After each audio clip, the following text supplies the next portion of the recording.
اعوذ باللہ من الشیطان الرجیم بسم اللہ الرحمن الرحیم الحمدللہ رب العالمین والصلاة والسلام علی اشرف الانبیاء والمرسلین علی سیدنا محمد مصطفیٰ و اہل بیتہ الطیبین الطاہرین المعصومین اللہم صلی علی محمد و آل محمد.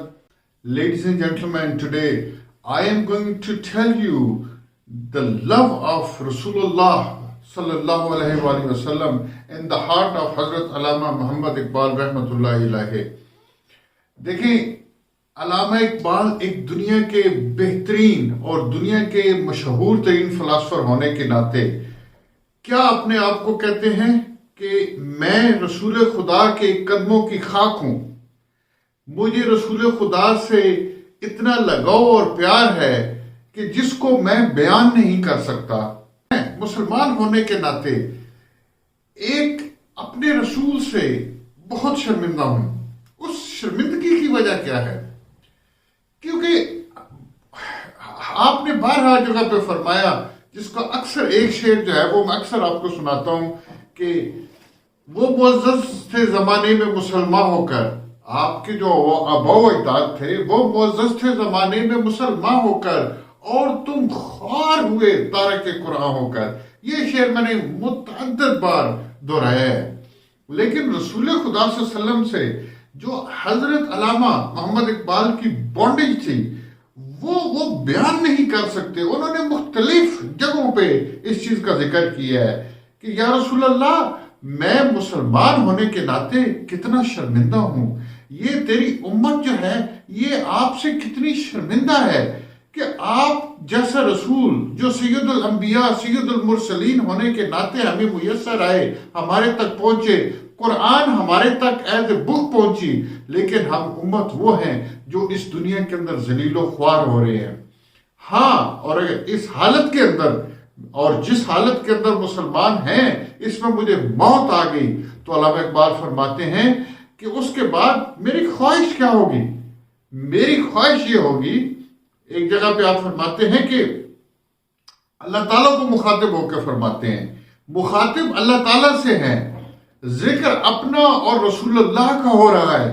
آپ فرماتے ہیں کہ تو غنی از ہر دو عالم من فقیر، تو غنی از ہر دو عالم من فقیر، تو غنی از ہر دو عالم من فقیر. اے میرے اللہ، تو دو جہانوں کا ہے، تو بے نیاز ہے، تو غنی ہے، اور میں ایک حقیر فقیر سے تیرا بندہ ہوں. تو غنی از ہر دو عالم من فقیر. روز محشر عذر ہائے من پذیر، روز محشر عذر ہائے من پذیر. قیامت کے دن میرے پاس کوئی بہانہ نہیں ہوگا، میرے پاس کوئی عذر نہیں ہوگا.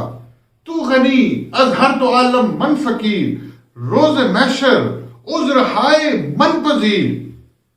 در حسابم راتو بینی ناگزیر، در حسابم راتو بینی ناگزیر، در حسابم راتو بینی ناگزیر. اگر اس کے باوجود بھی جبکہ میرے پاس ہزار عذر ہوں گے یا کوئی عذر یا بہانہ نہیں ہوگا، اس کے بعد بھی اگر تو نے یہ فیصلہ کر لیا کہ تو نے میرا جو ہے وہ حساب کرنا ہے، در حسابم راتو بینی ناگزیر، کہ میرا جو حساب و کتاب ہے وہ کرنا ناگزیر ہے، آپ نے کرنا ہے. تو کس وقت کس طریقے سے آپ نے میرا احتساب کرنا ہے، میرا حساب کتاب کرنا ہے کہ از نگاہ مصطفیٰ پنہاں بغیر، از نگاہ مصطفیٰ پنہاں بغیر. تو آپ نے میرا جب حساب کرنا ہے تو آپ نے میرا حساب، اے اللہ، آپ نے میرا حساب نگاہ مصطفیٰ صلی اللہ علیہ وآلہ وسلم سے چھپا کے کرنا ہے، پنہاں رات میں رکھ کے ان سے چھپا کے کرنا ہے. کیوں؟ کیونکہ میں اتنا شرمندہ ہوں گا ان کے سامنے کہ میں بالکل آپ کو کوئی کسی بات کا جواب نہیں دے دوں گا. میرے پاس شرمندگی کے علاوہ کچھ نہیں ہے، میرے پاس گناہوں کے علاوہ کچھ نہیں ہے. از نگاہ مصطفیٰ پنہاں بغیر، کیونکہ میں رسول اللہ صلی اللہ علیہ وسلم کے سامنے اتنا شرمندہ ہوں گا. تو یا میرے اللہ، جب تو نے میرا حساب کرنا ہے تو از نگاہ مصطفیٰ پنہاں بغیر، کہ میرا حساب نگاہ مصطفیٰ سے، محمد مصطفیٰ کی نگاہ سے چھپ کے کرنا ہے، کیونکہ میں شرمندگی سے مر جاؤں گا اگر میں ان کے سامنے آیا. یہ علامہ اقبال کی محبت ہے اپنے رسول کریم صلی اللہ علیہ وآلہ وسلم کے لیے.